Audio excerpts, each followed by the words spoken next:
mariage précoce. Même dans la Bible, dans le livre de Genèse, l'Éternel a commencé par responsabiliser l'homme. Il a donné les responsabilités à Adam, de donner les noms à tous les animaux. Et après, il lui a demandé de cultiver la terre. À ce moment-là, la femme n'y était pas encore. La femme, lorsqu'elle est venue, elle a rencontré l'homme était déjà responsable. L'homme était déjà en mesure de vivre pour soi. Et la femme est venue comme une aide. Plusieurs aujourd'hui parviennent à renverser les principes de Dieu, mais veulent réussir dans le mariage. Écoute ce que le livre des psaumes nous dit, 128, les psaumes, chapitre 128, le verset 2. Car tu mangeras du travail de tes mains, tu seras bien heureux et tout ira bien pour toi. Le travail que tu désires est disponible. Mais comment gères-tu ce que tu gagnes? Comment tu t'organises? Comment tu épargnes? Comment tu gères d'abord ce qui t'appartient? Plusieurs ne reconnaissent pas leur salaire. Ils disent que non, dans cette entreprise, on ne les paye pas bien. Le problème, ce n'est pas qu'on ne te paye pas bien. Le problème, c'est que c'est toi qui gères mal ton salaire. Dieu est contre ces choses. L'homme est appelé à bien gérer ce qui lui revient. Après un travail, après le travail acharné, tu es appelé à gérer ton salaire. Combien se plaignent avec des salaires à laquelle ils sont en train de gaspiller? La manière dont tu gères ce qui t'appartient détermine la manière dont tu seras en mesure de gérer ce qui ne t'appartient pas. Si tu ne parviens pas à gérer ce qui ne t'appartient pas, à combien plus forte raison tu seras à la hauteur de gérer ce qui ne t'appartient pas?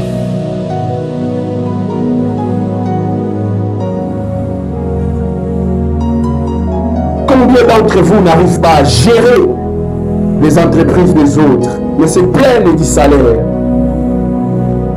Philippiens chapitre 2, les versets 8 à 9. Et étant fait comme un homme, il s'est humilié et devenu obéissant jusqu'à la mort de la croix. C'est pourquoi aussi Dieu l'a hautement élevé et lui a donné un nom qui est au-dessus de tout le nom. Je voudrais dire à quelqu'un, derrière chaque élévation, il y a un prix à payer. Le Seigneur Jésus-Christ, le Fils de Dieu, est venu. Il a payé un prix. C'est pourquoi la Bible déclare, c'est pourquoi Dieu l'a souverainement élevé.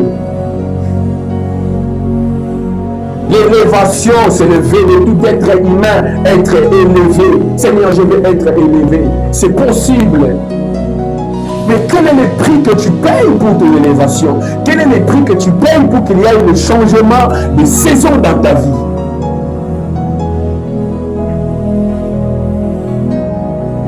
Derrière chaque élévation, Dieu a un plan derrière ça.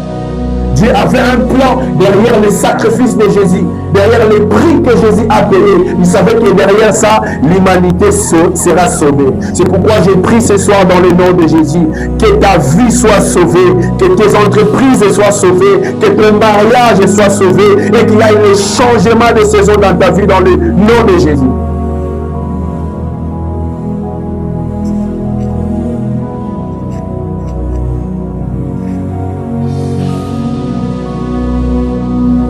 Nous à nos jours, les jeunes ne veulent plus payer les prix pour l'élévation. Ils veulent la facilité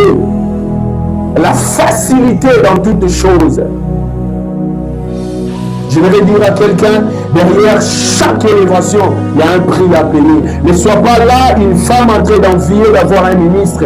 Je voudrais te dire, derrière un parcours d'un ministre, il se cache des sacrifices. Il y a un prix qu'il a payé derrière ça. Derrière chaque homme élevé, il y a un prix qu'il a payé derrière. N'allez pas trop vite à envier, mais soyez prêts à payer les sacrifices. Si réellement tu tiens à devenir grand, si réellement tu tiens à s'imposer dans ce monde et dans ce pays, et qu'on parle de toi, mais je voudrais te poser une question. Quel prix tu payes?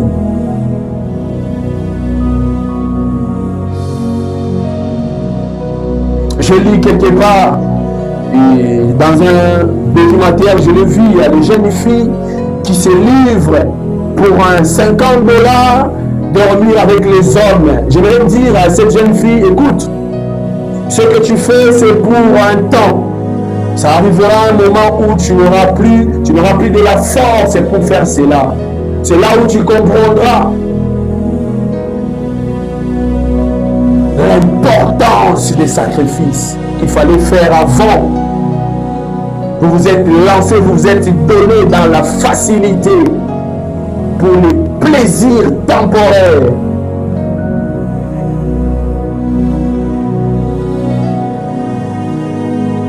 J'aimerais dire à quelqu'un, c'est que les sacrifices te maintiennent dans la grandeur.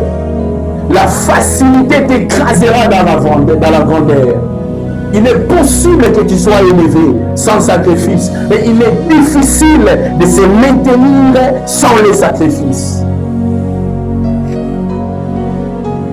La facilité t'écrasera. La facilité t'écrasera. Regarde David. David était en train de paître le troupeau de son père. J'aime cette histoire, j'aime trop le répéter dans les prédications. C'est que David était en train de paître le troupeau de son père. Ses frères étaient en train de combattre dans l'armée de Saoul. C'est la Bible qui le dit. Un bon matin, David, en se réveillant, lui qui était habitué à courir derrière les lions, les ours, pour protéger les brebis de son père.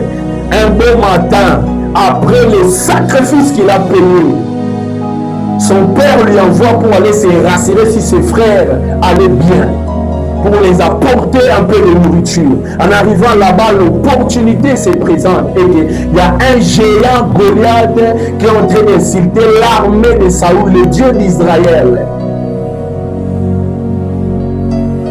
L'homme qui est préparé dans les sacrifices ne rate jamais les saisons.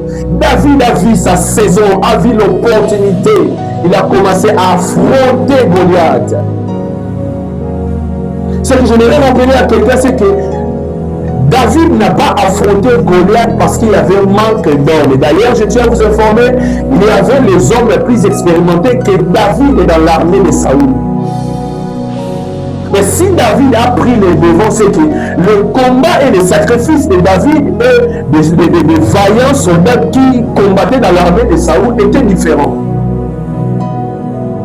Le sacrifice t'imposera dans ta saison. C'est David qui a combattu Goliath et Goliath est tombé. Voilà une nouvelle chapitre avait commencé dans la vie de David. Le changement des saisons.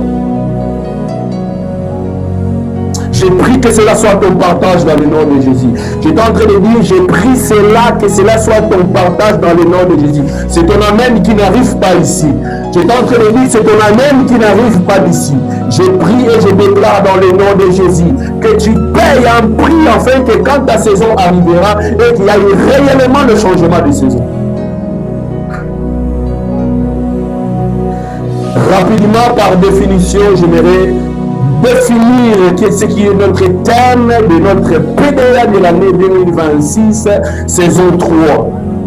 Le changement de saison. Une saison, selon le dictionnaire Larousse, une saison désigne à la fois un cycle naturel établi par Dieu et une période spirituelle précise fixée pour une action ou un changement. Amen. Et une saison, selon la Bible, la définition est que chacune des parties ou périodes de l'année caractérisée par des conditions climatiques particulières et un certain état de la nature. Et en résumé, une saison, c'est une époque caractérisée par Dieu de l'année qui sépare des climats pour Excusez-moi, j'étais en train de dire, en résumé, une saison. C'est une époque caractérisée par Dieu de l'année qui sépare deux climats, bonnes ou mauvaises. Retenez ceci, une saison, c'est aussi le changement des atmosphères. Même une journée s'achève par le changement des saisons. Il y a un matin, il y a un après-midi et il y a un soir. Tout ça, c'est le changement des atmosphères, le changement des saisons.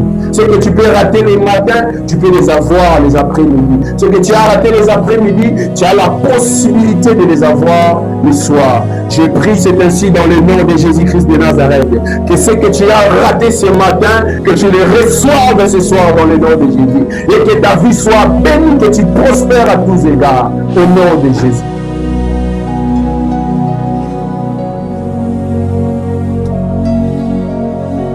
Retenez ceci. Le changement de saison, c'est aussi des endroits. Tu quittes un endroit à un autre.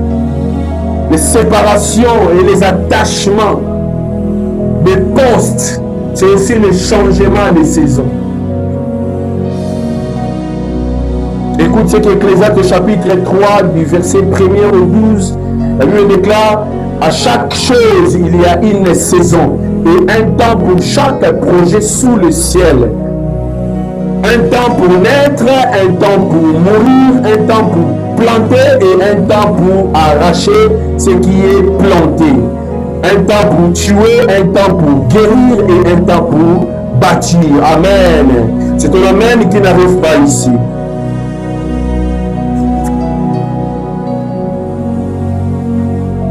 Écoute, il est difficile dans ce monde de vaincre une personne qui maîtrise les saisons. Je suis en train de dire, il est difficile dans ce monde de vaincre une personne qui maîtrise les saisons. Car il sait voir en avance ce que les autres n'ont pas la capacité de comprendre et de voir. Et il a la possibilité de projeter des choses en avance. Je prie ce soir dans le nom de Jésus que Dieu te fasse grâce, que tu sois en mesure de comprendre les saisons en avance. Que diront de Joseph? Joseph a vu dans les songes les jours à venir, les saisons qui vont changer. À cause de ces songes qu'il a interprétés auprès de Pharaon, il y a eu le changement de saison dans sa vie. Je prie et je déclare sur ta vie, à cause d'une information, à cause de ta révélation dans les saisons qui arrivent et que tu donneras l'information, c'est par toi qu'il y aura le changement de saison. Dans ta famille, là où tu travailles, dans ton mariage, avec tes amis, dans tout ce que tu entreprends, je prie et je déclare cela dans le nom de Jésus.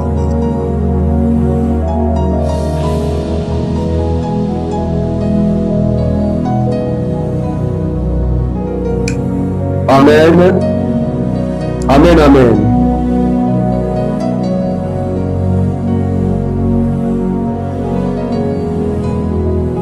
Dans la vie de tout enfant de Dieu, il y a une succession de saisons. Il y a le changement de saison. Comment reçois-tu le changement de saison dans ta vie?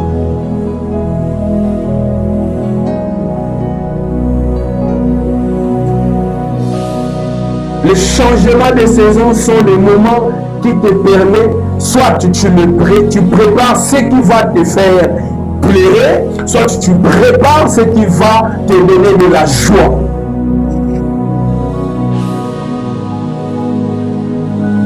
Je prie ce soir dans le nom de Jésus que la vie d'une personne rencontre le changement de saison. Je suis en train de dire, je prie ce soir dans le nom de Jésus que la grâce de Dieu, le PDA de cette année 2026, et qu'une personne soit localisée et qu'il soit en mesure de vivre le changement de saison, réellement le changement de saison.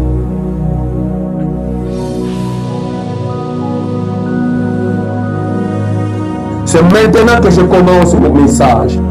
Je vais aborder 5 points rapidement très importants et nous allons nous séparer dans le nom de Jésus.